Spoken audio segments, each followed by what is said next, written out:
Hi ಸ್ನೇಹಿತರೆ, ವಿಜಯ ಸ್ಫೂರ್ತಿ YouTube ಚಾನಲ್ಗೆ ತಮ್ಮನ್ನು ಆತ್ಮೀಯವಾಗಿ ಸ್ವಾಗತ ಮಾಡ್ಕೊಳ್ತಾ ಇದ್ದೀನಿ. ಸ್ನೇಹಿತರೆ, ಶಿಕ್ಷಕರ ನೇಮಕಾತಿಗೆ ಸಂಬಂಧಪಟ್ಟಂತ ಪ್ರಮುಖ ಮಾಹಿತಿಯನ್ನು ಇವತ್ತಿನ ವಿಡಿಯೋದಲ್ಲಿ ನಿಮಗೆ ಕೊಡ್ತಾ ಇರುವಂತದ್ದು ಪ್ರಾಥಮಿಕ ಶಾಲಾ ಶಿಕ್ಷಕರ ನೇಮಕಾತಿ 2026ಕ್ಕೆ ಸಂಬಂಧಪಟ್ಟಂತೆ ಒಂದು ಪ್ರಮುಖ ವಿಡಿಯೋ ಇದಾಗಿದ್ದು, ಈ ವಿಡಿಯೋನ ಸಂಪೂರ್ಣವಾಗಿ ವೀಕ್ಷಣೆ ಮಾಡಿ. ಯಾಕೆಂದ್ರೆ ಶಿಕ್ಷಕರ ನೇಮಕಾತಿಯ ಮಾನದಂಡ ಅಂದ್ರೆ ನೇಮಕಾತಿಗೆ ಸಂಬಂಧಪಟ್ಟಂತೆ ಅಂಕಗಳನ್ನು ಯಾವ ರೀತಿಯಲ್ಲಿ ವೇಟೇಜ್ ಅನ್ನು ಹಿಡಿಯಲಾಗುತ್ತೆ ಅನ್ನೋದನ್ನ ಇವತ್ತಿನ ವಿಡಿಯೋದಲ್ಲಿ ನಿಮಗೆ ಕೊಡ್ತಾ ಇರುವಂತದ್ದು. ಶಿಕ್ಷಕರ ಆಯ್ಕೆ ವಿಧಾನ ಹೇಗಿರುತ್ತೆ ಎನ್ನುವುದನ್ನು ಇವತ್ತಿನ ವಿಡಿಯೋದಲ್ಲಿ ನಿಮಗೆ ಕೊಡಲಾಗುತ್ತೆ. ಸ್ನೇಹಿತರೆ, ಪ್ರತಿಯೊಂದು ನೇಮಕಾತಿಯಿಂದ ನೇಮಕಾತಿಗೂ ಸಹ ಶಿಕ್ಷಕರ ಆಯ್ಕೆ ವಿಧಾನದಲ್ಲಿ ಒಂದಷ್ಟು ಬದಲಾವಣೆಗಳನ್ನು ಸರ್ಕಾರ ಮಾಡುವಂತದ್ದು ನಾವು ಕಾಣಬಹುದು. 2019 ನೇಮಕಾತಿಯಲ್ಲಿ ಇದ್ದಂತಹ ಏನು ನೇಮಕಾತಿ ಮಾನದಂಡ 2022 ನೇಮಕಾತಿಯಲ್ಲಿ ಇರಲಿಲ್ಲ, ಒಂದಷ್ಟು ಬದಲಾವಣೆಗಳು ಆಯಿತು. ಹಾಗೆ ಅದೇ ರೀತಿಯಲ್ಲಿ 2026ರ GPSTR ಆಗಿರ್ಬೋದು, PSTR ಆಗಿರ್ಬೋದು ನೇಮಕಾತಿಯಲ್ಲಿ ಈ ಹಿಂದಿನ ನೇಮಕಾತಿಯ ರೀತಿಯ ಆಯ್ಕೆ ವಿಧಾನ ಇರಲ್ಲ. ಅಂದ್ರೆ ವೇಟೇಜ್ ಅಂಕವನ್ನು ಲೆಕ್ಕಾಚಾರ ಮಾಡುವಂಥದ್ದು ಅದೇ ರೀತಿಯಲ್ಲಿ ಇರಲ್ಲ, ಒಂದಷ್ಟು ಬದಲಾವಣೆ ಆಗುತ್ತೆ. ಸೊ ಇದು ಕಟ್ ಆಫ್ ಮೇಲೂ ಸಹ ಪರಿಣಾಮ ಬೀರುವಂಥದ್ದು.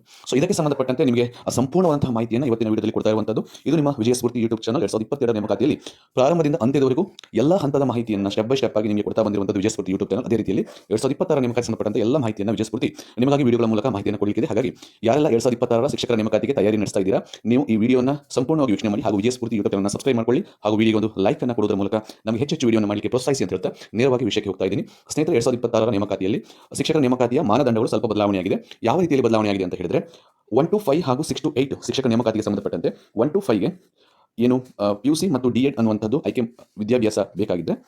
ಏನು 68ಗೆ ಡಿಗ್ರಿಯ ಜೊತೆಗೆ D.Ed ಅಥವಾ B.Ed ಅನ್ನುವಂಥದ್ದು ಕಂಪಲ್ಸರಿ ಇದೆ. ಹಾಗೂ 1 to 5ಗೆ ಪೇಪರ್ 1 ಪಾಸ್ ಆಗಿರಬೇಕು, 6 to 8ಗೆ ಪೇಪರ್ 2 ಪಾಸ್ ಆಗಿರಬೇಕು. ಈಗ 6 to 8ಗೆ ಸಂಬಂಧಪಟ್ಟಂತೆ ಹೇಳೋದಾದ್ರೆ ಇಲ್ಲಿ ಕೊಡಲಾಗಿರುವಂಥದ್ದು ನೀವು ಗಮನಿಸ್ತಾ ಇರಬಹುದು. ಸೊ ಈ ಖಂಡವನ್ನು ನೀವು ಗಮನಿಸಿ.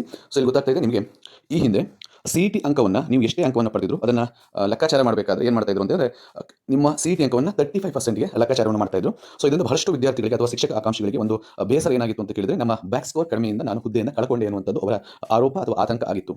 ಬಹಳಷ್ಟು ಜನರು ಸಹ CETಯಲ್ಲಿ ಉತ್ತಮ ಅಂಕವನ್ನು ಪಡೆದರೂ ಸಹ ಕೇವಲ ತನ್ನ ಬ್ಯಾಕ್ ಸ್ಕೋರ್ನ ಕಾರಣದಿಂದಾಗಿ ಶಿಕ್ಷಕ ಹುದ್ದೆಯನ್ನು ಕಳೆದುಕೊಂಡ್ರು ಅಂತ ಹೇಳ್ಬೋದು.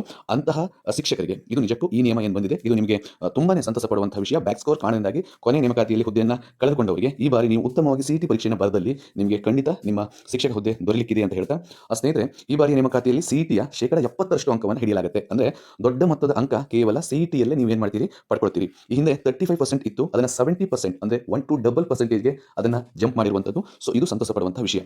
ಹಿಂದೆ ಏನಾಗ್ತಿತ್ತು ಅಂದರೆ 65% ಅಂಕ ಈ ಹಿಂದೆ ನಿರ್ಧರಿತವಾಗ್ತಾ ಇತ್ತು. ಸೊ ಅದರಿಂದ ನಾವು ಎಷ್ಟೇ ಚೆನ್ನಾಗಿ CET ಪರೀಕ್ಷೆನ ಬರೆದರೂ ಸಹ ಹಿಂದಿನ ನಮ್ಮ ಬ್ಯಾಕ್ ಸ್ಕೋರ್ ಕಾರಣದಿಂದಾಗಿ ನಾವೇನು ಮಾಡ್ಕೊಳ್ತಾ ಇದ್ವಿ ಅಂದರೆ, ಬ್ಯಾಕ್ ಸ್ಕೋರ್ ಜಾಸ್ತಿ ಇದ್ರೆ ಹುದ್ದೆ ಸಿಗ್ತಿತ್ತು, ಬ್ಯಾಕ್ ಸ್ಕೋರ್ ಚೆನ್ನಾಗಿರಲಿಲ್ಲ ಅಂತಂದರೆ ಅಂದರೆ ನಮ್ಮ ಡಿಗ್ರಿ ಸ್ಕೋರ್ ಆಗಿರ್ಬೋದು, ನಮ್ಮ D.Ed or B.Ed ಸ್ಕೋರ್ ಆಗಿರ್ಬೋದು, TET ಸ್ಕೋರ್ ಆಗಿರ್ಬೋದು ಚೆನ್ನಾಗಿ ತೆಗೆದಿದ್ರೆ ನಮಗೆ ಜಾಬ್ ಸಿಗ್ತಾ ಇತ್ತು. ಇಲ್ಲ ಅಂದರೆ ಸೊ ಏನಾಗ್ತಿತ್ತು, ಆ ಕಾರಣದಿಂದಾಗಿ ಕೆಲವರು ಹುದ್ದೆನ ತಪ್ಪಿಸ್ಕೊಂಡಿದ್ರು. ಬಟ್ ಈಗ 70% ಏನಿದೆ ಅದು ನಿಮ್ಮ CET ಅಂಕ.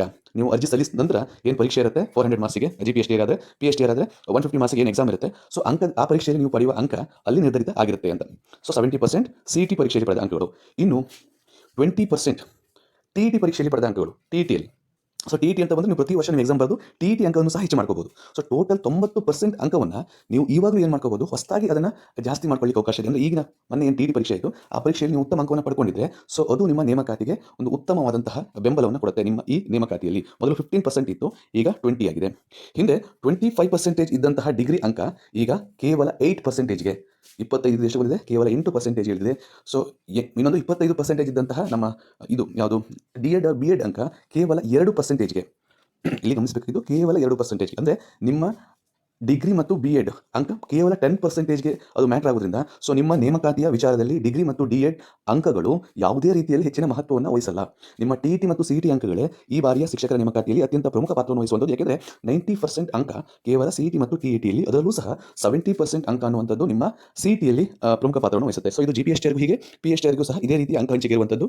GPSTRಗೆ ಅಂದರೆ ಡಿಗ್ರಿಯಲ್ಲಿ GPSTR ಮತ್ತು PSTRಲ್ಲಿ ನೀವು CETಯಲ್ಲಿ ತೆಗೆದ ಅಂಕಗಳು 70% ಲೆಕ್ಕ ಹಾಕ್ತಾರೆ. ಇನ್ನು TETಯಲ್ಲಿ ಪಡೆದ ಅಂಕಗಳು GPSTR ಪೇಪರ್ 2, PSTR ಪೇಪರ್ 1 ಅದರಲ್ಲಿ ಪಡೆದ ಅಂಕಗಳು 150ಗೆ ನೀವೇನು ತಗೊಂಡಿರ್ತೀರ ಸ್ಕೋರು, ಅದನ್ನು 20ಗೆ ಕಟ್ ಆಫ್ ಮಾಡಿ 20%ಗೆ ನಿಮ್ದು ಎಷ್ಟು ಅಂಕ ಅಂತ ಕೌಂಟ್ ಮಾಡ್ತಾರೆ. ಇನ್ನು GPSTRಗೆ ಡಿಗ್ರಿ ಅಂಕಗಳು, PSTRಗೆ PUC ಅಂಕವನ್ನು 8%ಗೆ ಲೆಕ್ಕ ಹಾಕ್ತಾರೆ. ಹಾಗೆ D.Ed ಅಥವಾ B.Ed ಅಂಕಗಳನ್ನು 2%ಗೆ ಲೆಕ್ಕ ಹಾಕಿ ಔಟ್ ಆಫ್ 100ಅಲ್ಲಿ ನಿಮ್ಮ ಅಂಕವನ್ನು ಲೆಕ್ಕ ಮಾಡಲಾಗುತ್ತೆ. ಸೊ ಇದು ನಿಜಕ್ಕೂ ಯಾರು ಬ್ಯಾಕ್ ಸ್ಕೋರ್ ಕಡಿಮೆ ಇದೆ ಅಥವಾ ಸರ್ ನಾನು ಕರೆಸ್ಪಾಂಡೆನ್ಸ್ ಮಾಡಿದ್ದು ನಾನು 50-60 ಬಂದಿದ್ದು ಹೈಯೆಸ್ಟ್ ಡಿಗ್ರಿಯಲ್ಲಿ, ಸೊ ಅದರಿಂದ ನಾನು ಲಾಸ್ಟ್ ಟೈಮ್ ಜಾಬ್ ಕಳ್ಕೊಂಡೆ ಅನ್ನುವಂಥ ತುಂಬ ಜನ ಇದ್ದಾರೆ. ಸೊ ಅಂಥವರಿಗೆ ತುಂಬ ಸಂತಸ ಆಗುವಂಥ ವಿಚಾರ. ಮತ್ತು ಜಾಸ್ತಿ ಅಂಕ ಪಡೆದವರು ಸಹ ಯೋಚನೆ ಮಾಡಬೇಕಾದಿಲ್ಲ. ಯಾಕಂದರೆ D.Ed ಮತ್ತು ಡಿಗ್ರಿ ಅಂಕಗಳು ಏನಿರ್ತವೆ ಸೊ ನಿಮ್ಮ ಹಿಂದಿನ ಅಂಕಗಳು ಯಾವುದು ಲೆಕ್ಕಕ್ಕೆ ಬರಲ್ಲ. ಈಗ ನೀವು ಪರೀಕ್ಷೆಯಲ್ಲಿ CETಯಲ್ಲಿ ಎಷ್ಟು ಹೆಚ್ಚಿನ ಅಂಕವನ್ನು ಪಡಿತೀರೋ ಸೊ ಅದು ನಿಮಗೆ ಪುಷಪ್ ಕೊಡುತ್ತೆ. ಸೊ ಕೇವಲ ಡಿಗ್ರಿ ಅಥವಾ ಡಿ.ಎಡ್ ಅಥವಾ ಬಿ.ಎಡ್ ಅಂಕಗಳಿಂದ ಜಾಬ್ ಪಡ್ಕೊಳ್ಬೋದು ಅಂತಿದ್ರೆ ಇಲ್ಲ. ಈ ಬಾರಿಯ ನೇಮಕಾತಿಯಲ್ಲಿ ನಿಮ್ಮ ಹುದ್ದೆ ನಿರ್ಧರಿತ ಆಗುವಂಥದ್ದು 70% ವೇಟೇಜ್ ಕೊಟ್ಟಿರುವಂತಹ CET ಅಂಕದಿಂದ ಅನ್ನೋದನ್ನು ನೆನಪಿಟ್ಕೊಳ್ಬೇಕು. ಹಾಗಾಗಿ ಈ ಬಾರಿಯ ನೇಮಕಾತಿಗೆ ಸಂಬಂಧಪಟ್ಟಂತೆ ನಿಮ್ಮ ಓದು ಅಥವಾ ಸ್ಟಡಿ ಏನಿದೆ ಕೂಡಲೇ ಸ್ಟಾರ್ಟ್ ಆಗಬೇಕಾಗುತ್ತೆ. ಸೊ ಇದು ಮುಂದಿನ ಪರ್ಸೆಂಟೇಜ್ ಮೇಲೆ, ಕಟ್ ಆಫ್ ಮೇಲೆ ಎಲ್ಲ ರೀತಿಯಲ್ಲೂ ಸಹ ಪರಿಣಾಮ ಬೀರುವಂಥದ್ದು. ಸೊ ಮುಂದಿನ ವಿಡಿಯೋದಲ್ಲಿ ನಾನು ಹಂತವಾಗಿ ಸೊ ಯಾವ ರೀತಿಯಲ್ಲಿ ಪರ್ಸೆಂಟೇಜ್ ಡೌನ್ ಆಗುತ್ತಾ, ಹೆಚ್ಚಾಗುತ್ತಾ, ಅಥವಾ ಈ ಲೆಕ್ಕಾಚಾರಗಳು ಹೇಗಿರುವಂಥದ್ದು, ಸೊ ನಿಮ್ಮ ಯಾವ ಒಂದು ಉದಾಹರಣೆಯೊಂದಿಗೆ ಸೊ ಈ ನೇಮಕಾತಿ ಹೇಗೆ ವೇಟೇಜ್ ಲೆಕ್ಕ ಮಾಡಲಾಗುತ್ತೆ ಅನ್ನೋದನ್ನು ಸಹ ನಿಮಗೆ ತಿಳಿಸುವಂತಹ ಪ್ರಯತ್ನ ಮಾಡ್ತೀನಿ. ಬೇಕಿದ್ರೆ ಮುಂದಿನ ಎಲ್ಲ ಮಾಹಿತಿಯನ್ನು ನೇಮಕಾತಿ ಸಂಬಂಧಪಟ್ಟಂತೆ ಏನು ಅಪ್ಡೇಟ್ಗಳು ನಡೀತಾ ಇದೆಯೋ ಅವೆಲ್ಲವನ್ನು ಕೊಡುವಂತಹ ಪ್ರಯತ್ನ ವಿಜಯಸ್ಫೂರ್ತಿ ಮಾಡ್ತೀನಿ ಅಂತ ಹೇಳ್ತಾ